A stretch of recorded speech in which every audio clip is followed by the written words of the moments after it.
জানাবো বনানীর ট্র্যাজেডির খবর। তবে আপনি আমাদের চ্যানেলে নতুন হয়ে থাকলে সাবস্ক্রাইব করে পাশে থাকুন, তবে নতুন নতুন ভিডিও সম্বন্ধে আপডেট পাবেন।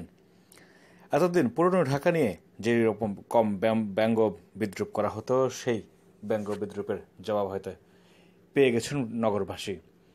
এতদিন বলা হতো পুরনো ঢাকার রাস্তা ঘিঞ্জি, রাস্তাগুলো অনেক চিকন, ফায়ার সার্ভিস প্রবেশ করতে পারে না, যার কারণে আগুন নেভানো কঠিন হয়ে যায়, মৃত্যুর হার বাড়ে।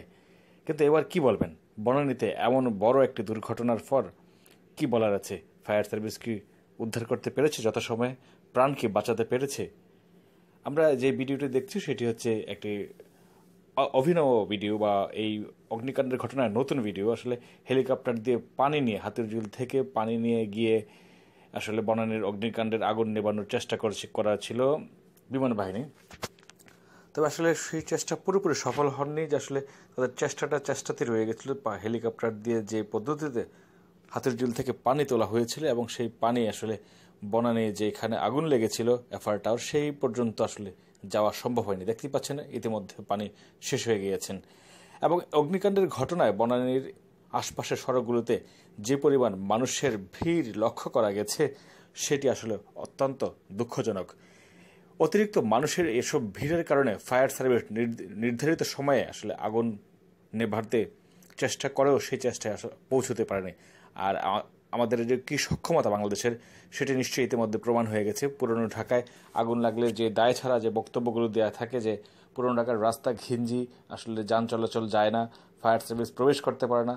কিন্তু এবার তো নতুন শহরে এবং অভিজাত এলাকা বনানীতে যে অগ্নিকাণ্ডের ঘটনাটি ঘটেছিল, সেইখানে আসলে 20টি ইউনিট কাজ করেছে ফায়ার সার্ভিসের, 5টি হেলিকপ্টার কাজ করেছে। আসলে হেলিকপ্টারগুলো কাজ করতে কি আসলে যতটা না উপকার হয়েছে, তার চেয়ে বেশি ক্ষতি হয়েছে বলে মনে করেন সাধারণ মানুষ। কারণ হেলিকপ্টারের বাতাসে আগুন আসলে ছড়িয়েছে, এমনটা মনে করেন অনেকেই। তবে হেলিকপ্টার দিয়ে উদ্ধারের কাজে চেষ্টা করা হলেও একজনকে উদ্ধার করতে পেরেছিল শেষ অবধি, এমন খবর পাওয়া গেছে। এবং পানি তুলতে গিয়ে দেখতেই পেয়েছেন যে কী ধরনের ভয়ঙ্কর ঘটনা ঘটিয়েছিল এবং কতটা হাস্যকর বিষয়টা ব্যাপার হয়ে গিয়েছিল।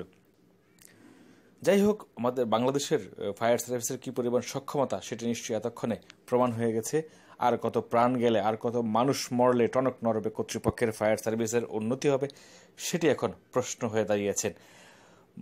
কর্তৃপক্ষের চোখে আঙুল দিয়ে বারবার দেখিয়ে দিচ্ছে যে এত একটি ঘটনা আসলে তারা সামাল দিতে পারেন। যদি একাধিক ঘটনা একসাথে ঘটে, সেই ক্ষেত্রে সামাল দেওয়া কতটা সম্ভব হবে?